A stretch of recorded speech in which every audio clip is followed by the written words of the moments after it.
अस्सलाम वालेकुम नाजरीन, Najaf Jurais Khan Niazi advocate high court and legal lecturer आपकी खिदमत में हाजिर है।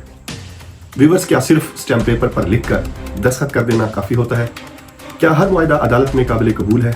अगर आप भी यही समझते हैं तो ये वीडियो आपकी आंखें खोल देगी। स्टैम्प पेपर होता क्या है? नाजरीन कराम, स्टैम्प पेपर हुकूमत की जानिब से जारी करदा एक कानूनी कागज होता है जिसके ऊपर मुख्तलिफ एग्रीमेंट्स लिखे जाते हैं, जैसे कि किरायानामा अगर 1 साल से ज़ायद हो, कोई सेल परचेज का एग्रीमेंट, कोई लोन एग्रीमेंट।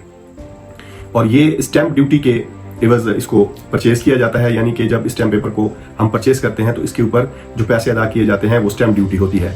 क्या सिर्फ लिखने से कोई भी स्टैम्प पेपर कानूनी हो जाता है? नहीं नाजरीन कराम, कोई भी स्टैम्प पेपर सिर्फ लिखने से या दस्तखत कर देने से वो कानूनी हैसियत नहीं इख्तियार कर लेता। एक कानूनी मुआहदे को एक कानूनी हैसियत देने के लिए चंद चीज़ों का होना बहुत ज़रूरी है, जैसे कि सबसे पहले ऑफर यानी पेशकश होनी चाहिए। उस मुआहदे में एक ऑफर पेशकश होगी, दूसरे पे उसी पेशकश की कबूलियत होगी, यानी उसको हम एक्सेप्टेंस कहते हैं। इसके अलावा उसमें दोनों पार्टीज का, जिसको हम म्यूचुअल कॉन्सेंट कहते हैं, दोनों पार्टीज की फ्री विल, वो अपनी आज़ादाना मर्जी से उस एग्रीमेंट को तस्लीम करेंगे और उस पर दस्तखत करेंगे। इसी तरह इस एग्रीमेंट में कंसिडरेशन होगी, यानी कुछ शराइत तय पाएंगी जिसमें कुछ लेन देन का मामला होगा। और भी सबसे अहम बात, अगर एग्रीमेंट में गवाहान हो तो इससे आपका मुआहदा बहुत ज्यादा मजबूत हो जाता है।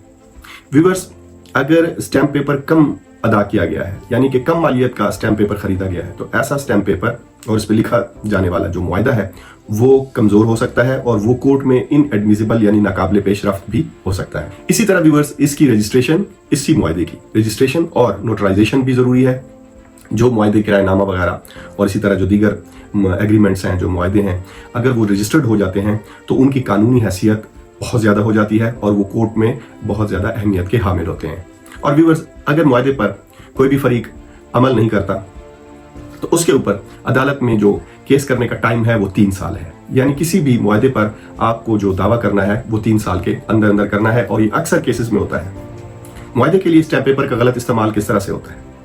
जब बगैर किसी तहरीर के खाली स्टैम्प पेपर पर दस्तखत कर लिए जाएं, या पिछली डेटों वाला स्टैम्प पेपर इस्तेमाल किया जाए, या फिर जालसाजी के लिए और धोखा और फ्रॉड के लिए जब स्टैम्प पेपर को यूज किया जाता है। तो याद रखिए व्यूअर्स, स्टैम्प पेपर पर लिखे जाने वाला हर मुआहदा जो है वो खुद ब खुद कानूनी नहीं हो जाता। इसलिए कोई भी मुआहदा करते वक्त उसको ये देखना कि वो कानूनी हैसियत का हामिल है या नहीं, किसी वकील से आपका मशवरा करना इंतहाई जरूरी है। तो व्यूअर्स, अपने हकूक को महफूज बनाएं, वरना अदालत में आपको नुकसान हो सकता है। और व्यूअर्स, अगर आपके पास भी कोई स्टैम्प पेपर है और आप जानना चाहते हैं कि वो कानूनी है या नहीं, उसका मुआहदा जो है वो वैलिड है या नहीं, तो आप मुझसे रब्ता कर सकते हैं। आप अपने डॉक्यूमेंट्स हमें सेंड कर सकते हैं।